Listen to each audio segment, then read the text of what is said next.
Good evening. Welcome to the press conference for Wimbledon men's singles champion Jannik Sinner. Jannik, Wimbledon champion, how does that feel? Yeah, feels amazing. A tournament I always, dreamed of just playing and to be part of, and now, sitting here with the trophy, even if it's not here, it's amazing. So amazing feelings. Hello, ladies and gentlemen. Welcome to Tennis Weekly with Joel, Kim and Chris. On today's Wimbledon Day 14 catch-up, brought to you by Babolat. Superb Sinner wins first Wimbledon crown. Alcaraz unable to achieve title three-peat. And we announce our Babolat competition winner. Kim, Chris, today is the 13th of July, and we are here to catch up on Wimbledon Day 14 at Tennis Weekly HQ, brought to you by Babolat.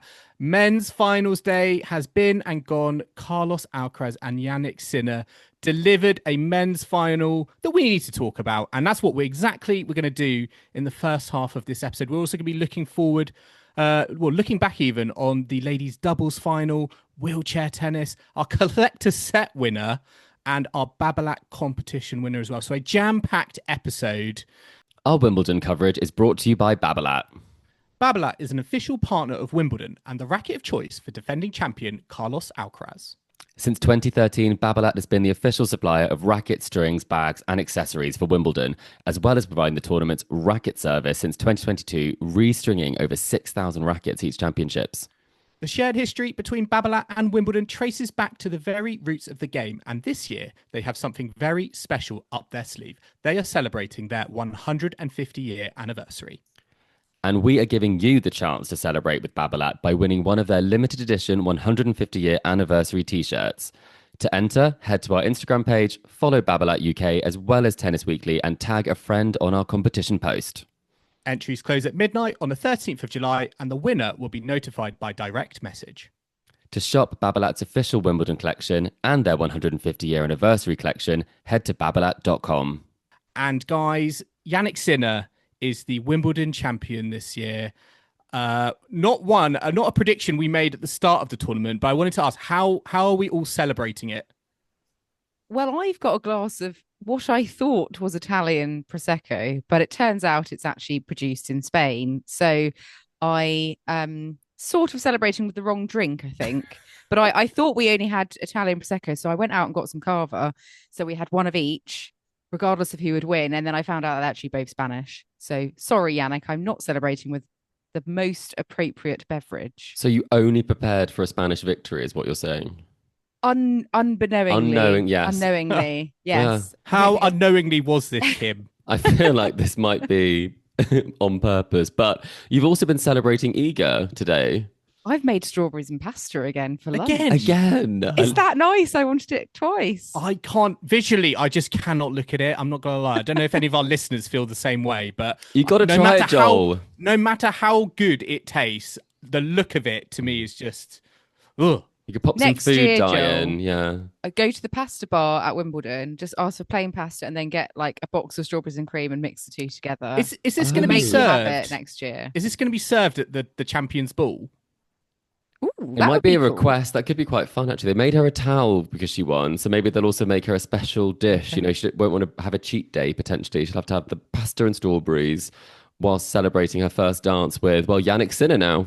Yeah, I do feel like a top chef somewhere, if they made pasta and strawberries a thing, there'll be queues of people outside the restaurant. I think Heston or something like that. It could become a It does feel like a Heston, very sort of Heston, mad scientist experiment type or dish. just Polish culture, Joel. Or Polish culture, yeah.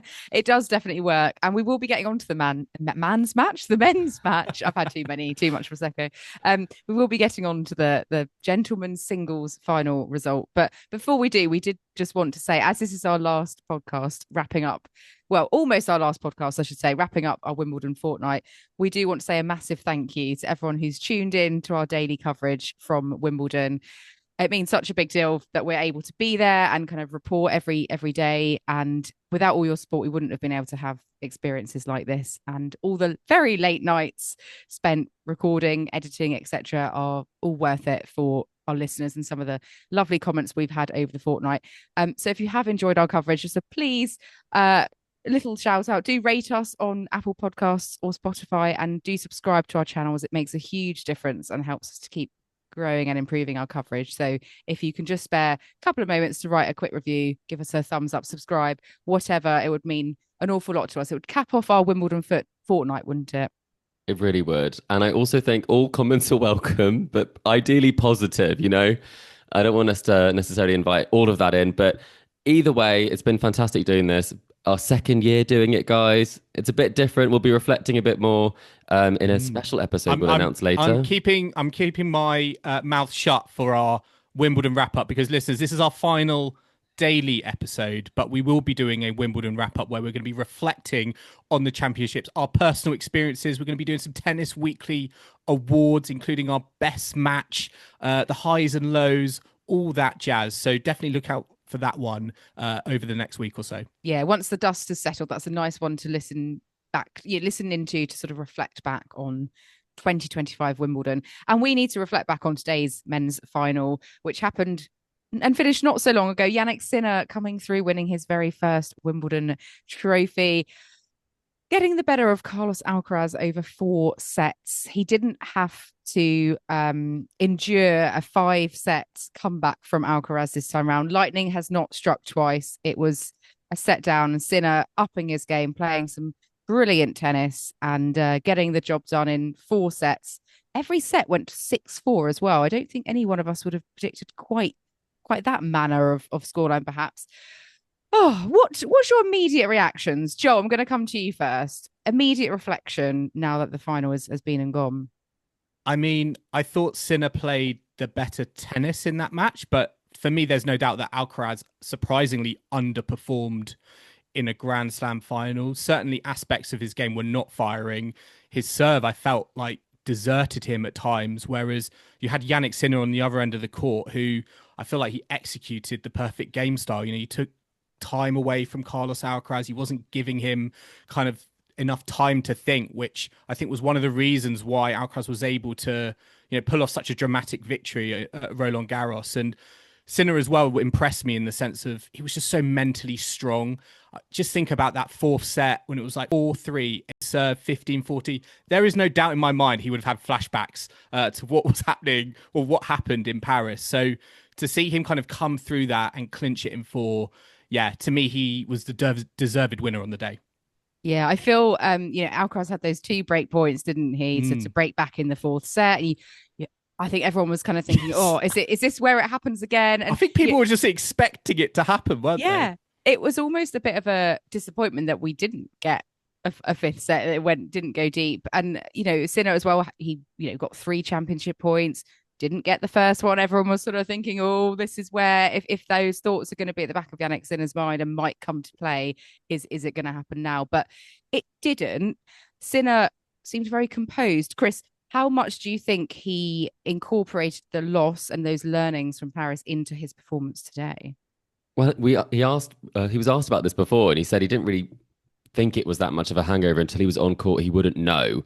So I think he found out that there was a little bit of a problem when it came to that moment, because he did open the door slightly for Carlos Alcaraz with those break points.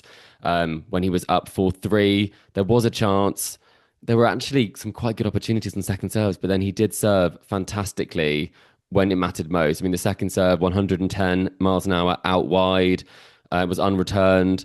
So I think he did stay really strong. There were still signs that he was nervous. There were signs that we could be heading that same direction. And like you said, Kim, there was that, ooh, if Alcaraz finds the level, are we heading in the same direction? But he never did. He never hit, the magic Alcaraz that we did have in Paris. So I think it was a steady performance from Sinner. I don't think this was lights out from anyone. I think the numbers do support that. I mean, it was 40 winners, 40 unforced errors for Jannik Sinner. It's tidy. It won him the final, but it isn't necessarily the best he's played. I mean, actually, the numbers were slightly better for Carlos Alcaraz in terms of there being some more positive differential there, just two more winners than unforced errors. But that 4th set, we've got to talk about it, because 5 winners to 10 unforced errors, 50% first serves made.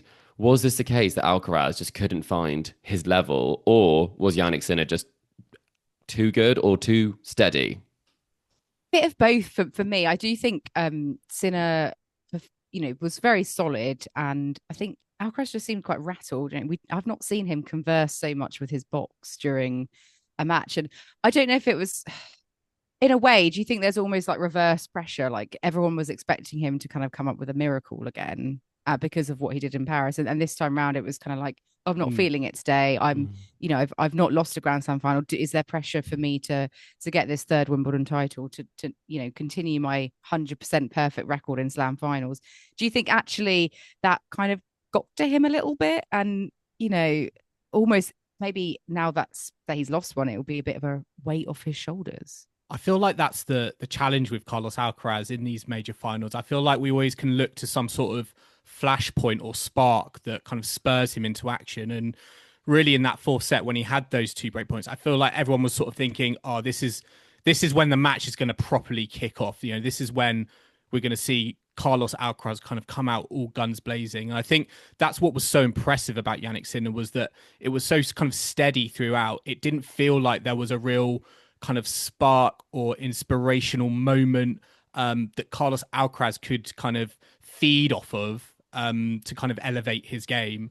And I think that was one of the reasons why, Sinner was just able to kind of just keep it steady, keep it cool, keep it calm. And that was, how he kind of, I think, kind of achieved the victory. And for Alcaraz, I think, he's going to need to go away and think about how he kind of brings out his best tennis without maybe necessarily having to feed off kind of big moments or incredible shot making, because I just don't think you can necessarily rely on that every time in order to basically win, a Grand Slam title. Do you think it was a bit of a sliding doors moment then, those break points that he had? And if he had have taken them, maybe he would have kind of come back to life, because it was so strange seeing how focused he was, how dialed in he was in set one. I felt like set one was the match that I thought we'd be getting. Someone might be up, someone might take them back. He was very subdued by the end, wasn't he? He was. It was very unlike him. It's almost like he was resigned to defeat in some ways. I'm sure that's not the case. I'm sure he was still fighting, but it did just seem quite odd how smiley he was in that final set, when actually there wasn't a lot to smile about in terms of,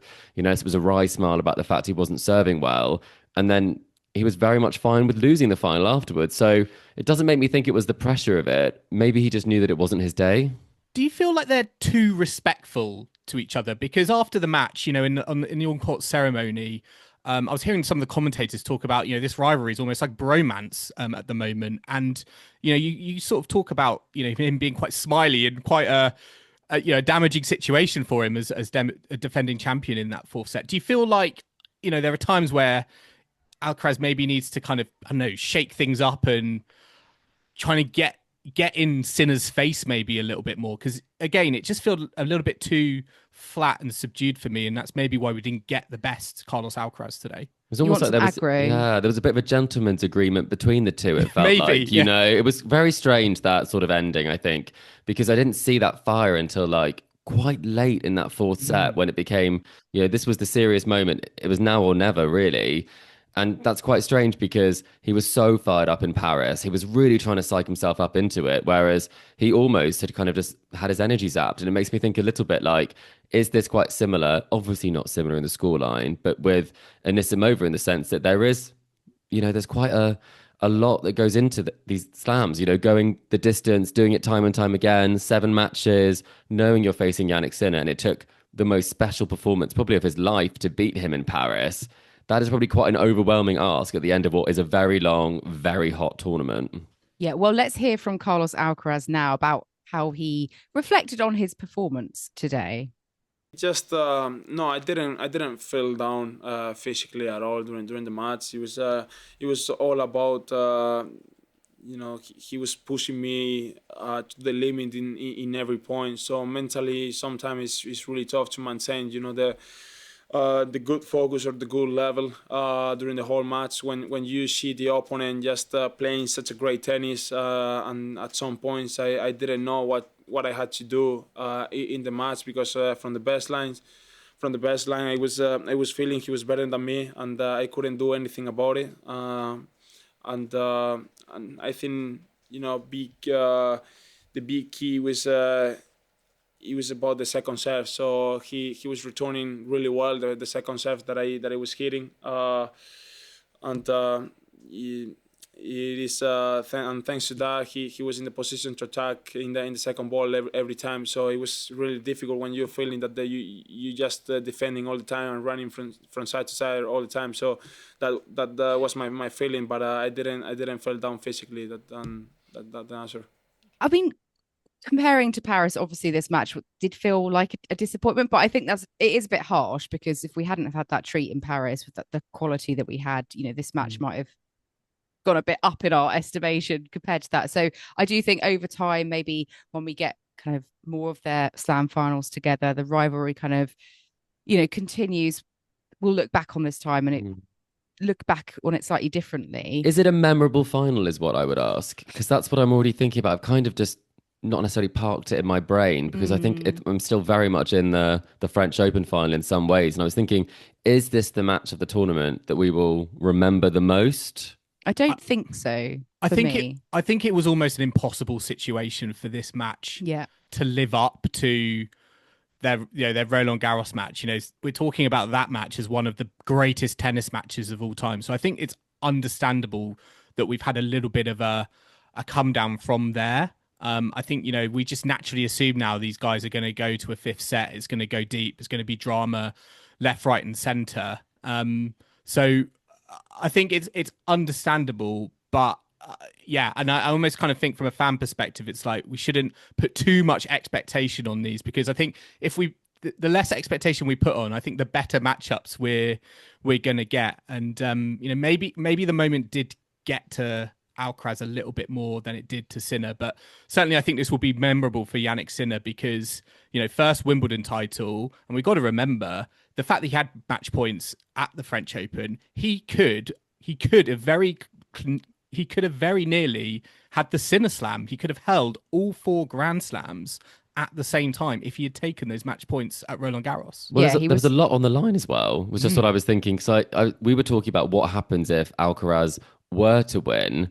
Would it be a battle for who is really the world number one? And now we're thinking about it from the perspective of he was 1 point away from the Sinner Slam. So it was on a knife edge, but it also was important that potentially that result did happen, because then we were able to be in a situation where the head-to-head is starting to even out a little bit. But also, results-wise, you feel like the rivalry does need one player to be winning, alternating almost. You can't just have one player run away with it. No, and Sinner now has 4 Grand Slam titles. Carlos is on 5, but if it had gone the other way in Paris, it could be Sinner 5, Carlos 4. And like you said, 1 point away from a Sinner Slam, but he does still hold 3 of the 4 slams currently with this win today. Also the first Italian to win a Wimbledon singles title. So breaking ground for his country there. Let's listen to what Jannik had to say about how much this title means to him. No, this I think it's the part where I'm the proudest of, because it really has been not easy. And I always try to be honest with me, and had the self-talk too, what if, and I always try to accept it in a way. And things can happen, and I believe if you lose a Grand Slam final that way, it's much better like this than someone kills you, with that you make 2 games. So and then after you keep going, keep pushing. I did a lot of intensity in every practice, because I felt like that I could play very good, and that's why I also said after Roland Garros that it's not the time to put me down, because another Grand Slam is coming up, and I did great here. Well, the differences are very small, and the margins are very tiny. And today I felt like that I got lucky a couple of times, hitting some lines, and the things what went his way in Paris went my way this time. But it's always, the margins are so small, and felt like in the beginning we both were not serving well, and but we struggled to return the second serve. And then after I found a good rhythm on the first serve, especially in the second and third set. In fourth set, I had some moments where I served very well, and then again struggled. But this is normal because if you play, 2, 3, 4 hours, you cannot play always in the same way. So if you ask me, there's just different, very, very small. And today it went just my way. I'm not going to lie, I can't help but think what Grigor Dimitrov is making of this and what some fans might be making of this, because I wanted to ask you both, like, there are going to be people out there who inevitably think, well, he's so lucky to be here. He should have lost to Dimitrov. And, is there an argument? Does that kind of devalue, this moment for him? I hate to kind of be a bit negative in such an incredible achievement for him, but there are going to be people out there who basically say, hang on, it's just incredibly lucky this guy has got to the final in the first place. Does it devalue the achievement, the fact that he was 2 sets down to Dimitrov and probably going out of the tournament? I mean, I would just like to raise a little toast to Grigor for his excellent performance, because he was the only player to take 2 sets off Jannik Sinner, and due to a freak injury, he's out the door, and Sinner, lived to fight another day. I think this is the first time, we looked it up earlier, didn't we? The first time a slam winner will have sort of had that experience, going 2 sets down and then the other player pulling out. Is Grigor Dimitrov the real Wimbledon champion? That's what I want to know. That's a big question. I think that's a massive claim. Probably doesn't feel like the real Wimbledon champion right now because he's not match fit. But in terms of that match, I mean, watching it live, I almost couldn't believe that happened in the same tournament now. It's so strange to me that how much we've moved on since that, and almost the arm sleeve that turned out never to be a problem. Yeah. I'm just a bit confused. Didn't even get brought up today in commentary, really. Well, I mean, because he said it's not an issue. If it's not an issue, then why has he got it on? I assume it's a superstitious thing. I'll leave the sleeve on. Maybe it worked for him. Yeah, exactly, in the Ben Shelton match, so he kept it on. But it was very strange seeing someone so outplayed in that match, and really he was missing. He was not feeling his form at all. And I wasn't not convinced he'd come through that, but he didn't lose that match. I think we have to remember that, although I think it's unprecedented and very strange that he essentially won 6 matches to win a slam as opposed to 7, ultimately that's the game. If someone retires, you get the win, and that's got nothing to do with Jannik Sinner. Doesn't mean that Jannik Sinner wouldn't have won it. Doesn't mean that he had anything to do with the injury, obviously. So you can only deal with the cards you've been dealt, and he got dealt a very good set of cards at the end of that match. Yeah, and both players are now 1 slam away from a career slam, which seems ridiculous at their tender ages of 23, 24, I think. Who's going to get there first? Alcaraz needs an Australian Open. Sinner needs a French Open. Obviously, Sinner's come quite a bit closer to getting the French than Alcaraz has the Australian. He's never been beyond the quarterfinals. But over the next year, is one of them, do you think, going to tick that off and get their career? What about Iga Swiatek? She's won away as well, no? Iga Swiatek also won away. She needs an AO. We could have her and Alcaraz getting it at the same tournament. I do think Sinner is the more likely, being 1 point away. The fact that Alcaraz hasn't been past the quarterfinal in Australia, I think probably makes me think that it's not the best place for him. Maybe not the best start for him. That is probably the quicker. Is it slightly quicker hard courts potentially? I mean, it's like mid-fast in Australia. I found this actually probably quite similar to Wimbledon, but he just doesn't seem to be able to put it together there. And I think everyone's fit, or like everyone's at the start of the year there, where no one's broken. I feel like later in the year, the physicality of Alcaraz sort of comes into play a bit more. He's like the Duracell bunny. He's still going at the ATP finals. Well, he needed a bit of a wind up today, though, to give him a bit a more recharge. Oomph. Yeah. I mean, going into the US Open swing, where do you think the rivalry is going to be at? Are we going to be looking at a 3rd slam final in a row, or do you think the US Open is where maybe a more surprise finalist might come to kind of join the party? Do we want to see it again? Have we learned the lesson here that you don't want to see that again? Well, it's more you can get too much of a good thing, Joel. Like what you said, the idea that it hit fever pitch heading into this final. This was the epic rematch, and it wasn't epic, unfortunately, but it was a tennis match that was won by the other opponent. So I think that's where I think you can have too much of a good thing. I want to savor these matches, and I want the matches to be, top tier. So I'm not sure they can do that every time they play against each other. It doesn't mean you're always going to bring your best tennis. And we've seen that in rivalries such as Nadal and Federer. It wasn't always a case that it was close. And I think sometimes you're going to have those matches. So I would like to see it many more times in the future, but I don't want it to be at every single slam. And we never got Federer and Nadal at the US Open, so Yes. I don't think it has to be everywhere. That's very interesting you say that, because I would love to see Sinner-Alcaraz at the US Open. I mean, they've both won it. And Sinner defending champion, it's almost like role reversal. Alcaraz defending champion here, Sinner's got one over him. It's now throwing it back to Alcaraz. Can you get one over on Sinner as maybe defending champion in Flushing Meadow?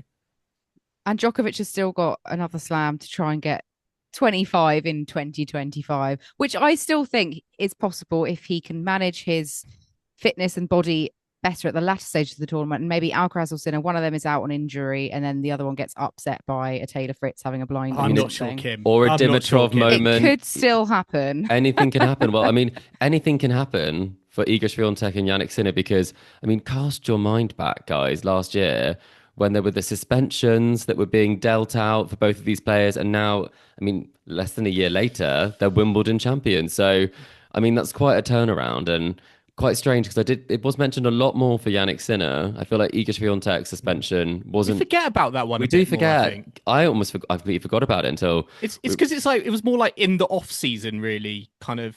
It was in a quiet period. She pulled out the Asian Asian swing. Yeah. And she had already served like 3 weeks of her 4 weeks when it was sort of then announced. So she'd already played the Billie Jean King Cup in the WTA finals, so it was over the Australia period. Yeah, exactly. So it was off season really, but I just thought that was worth mentioning. And how do we feel about the fact that Sinner did have that time off, and now he has obviously not won the French Open, but has now won a Grand Slam, and did get obviously quite lucky when it comes to the ban that he got, but obviously not lucky if you look at it from the perspective of this wasn't a very unfortunate incident that led to him testing positive. But is that something that's part of this conversation anymore, or have we all moved on? I think undercurrent at the back of people's minds, perhaps, but I think largely the tone has moved on. I think for me, again, it goes back to that point on Sinner mentally is such a. I mean, both competitors, Swiatek and Sinner, just mentally so strong, and there was no ring rust really coming back. I mean, first Grand Slam back making a final, having match points, second Grand Slam back winning it, when you're sort of kind of the underdog with all of these sort of demons maybe perhaps kind of going around in your head, being match point up in the previous Grand Slam. It just shows, I think, how mentally strong he is, and arguably more than kind of Carlos Alcaraz, maybe Jannik Sinner and Novak Djokovic. Maybe Jannik Sinner now, you could argue, is mentally the toughest in the game at the moment because of all of these hurdles that he has overcome. And I think for me, if there is one thing that you can take away from this, is the fact that, he's almost like exercised those demons from the Roland Garros final. And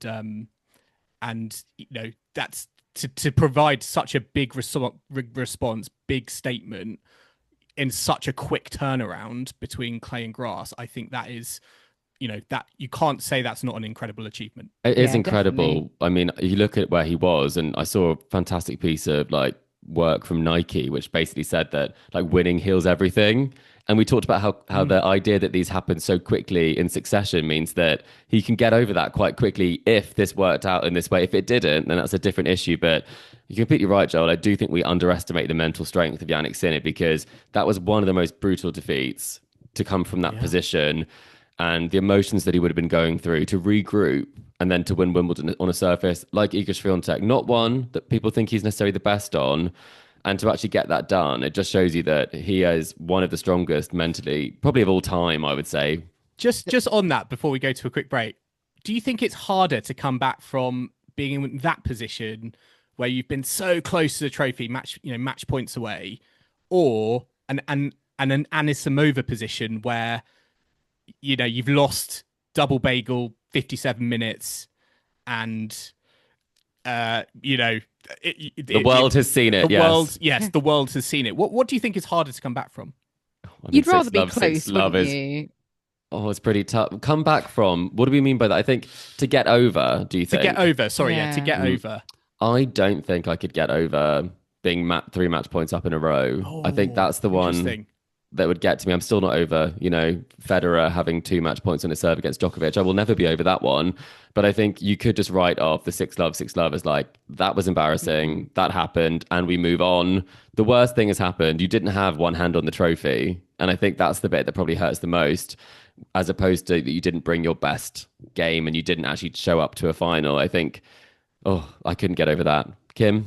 Well, I think in hindsight, you'd rather have had the form to be close and to know that you could have almost done it. But then I think you would be ruing on that more. So mental anguish or embarrassment on worldwide scale. Yeah, I mean, I do have every confidence that Sinner will win the French Open, but it may not happen. Stranger things have happened, but yeah, it's a tricky one. Listeners, what do you think? What position would you rather come back from? I'd rather just win the trophy. Yeah.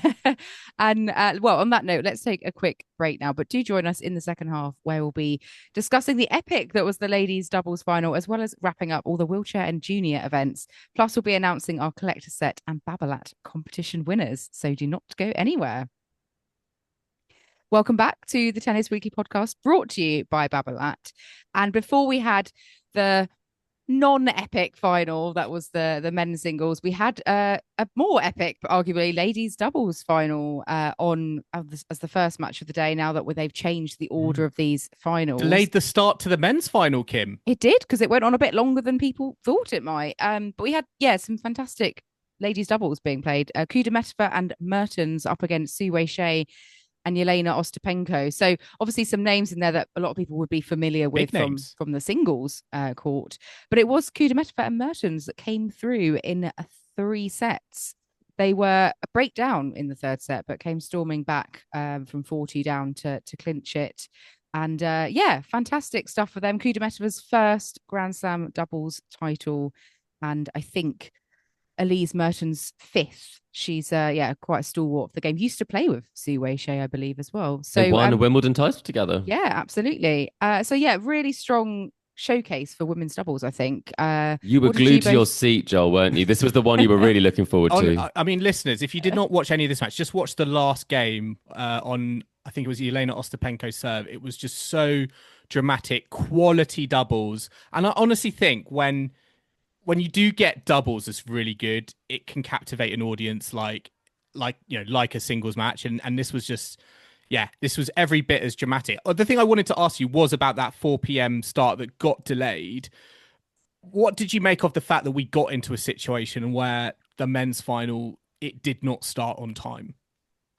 In a way, I'm like, tough. It's justice for doubles. Let them have their moment. The singles can wait if people need a bit more of a break between matches.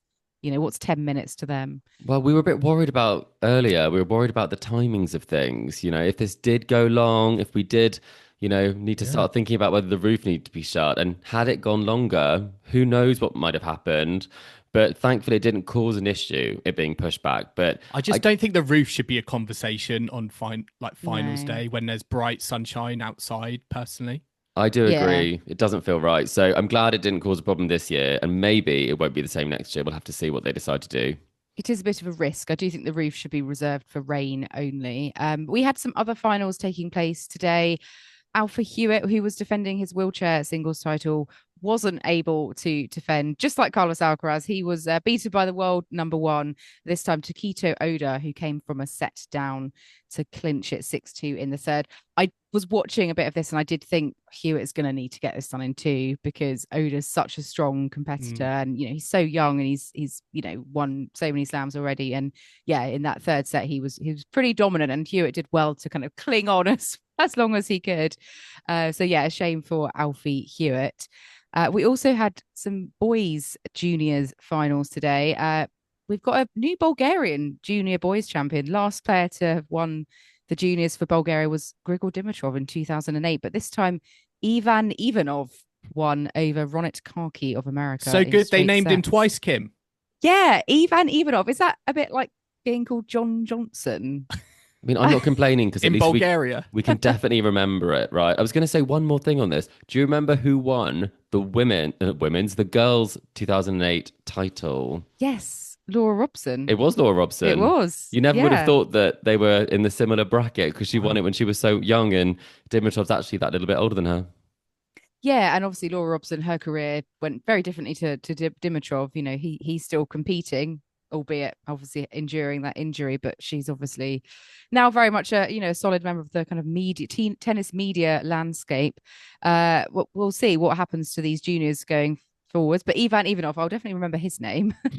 But Mia Bahankova of Slovakia won the girls juniors over Julieta Pareja of the States 6-3, 6-1. Pareja, she beat Mimi Zhu in the semis, and I think Stojakovic in the first round. Oh no, Pahankova beat Stojakovic in the first round. So both of them have kind of come through British players, and Pareja, I think, had reached a quarters of a WTA event earlier this year. So well, both names to look out for. Maybe Pareja will be on for a wild card at the US Open, I'm thinking. So let's see where they end up. We've got the biggest final of all, though, to now reveal, which is obviously collector set. Oh, goodness. What should we do first? Who wins, or should we own up to something, Kim? Yeah. Well, I will own up because I got 0 correct. I also got 0 correct. And Joel? I got 1 correct. Well done, Joel. Yeah. Between us, though, the fact we got 1 out of 18. Well, we did collect more games than Lissimova did between us. Okay. That's true. And I have to say, Joel, you got Anisimova in the final as your prediction separately to collect a set. And Chris, I need to bask in that. I did get Bencic. Yeah, we didn't bring it up enough yesterday, Joel. I think you've become a lot more humble as we've done these predictions episodes. Oh no, I'm just saving it for the moments I'm in most need. Yeah. So exactly. I am willing to accept the slam spoon of shame for Wimbledon. Well, how noble of you, Kim. I know it is. I mean, you didn't really have a choice, but you can use it to mix your strawberry pasta sauce with and serve some to Joel, maybe. Keep the slam spoon of shame in that case.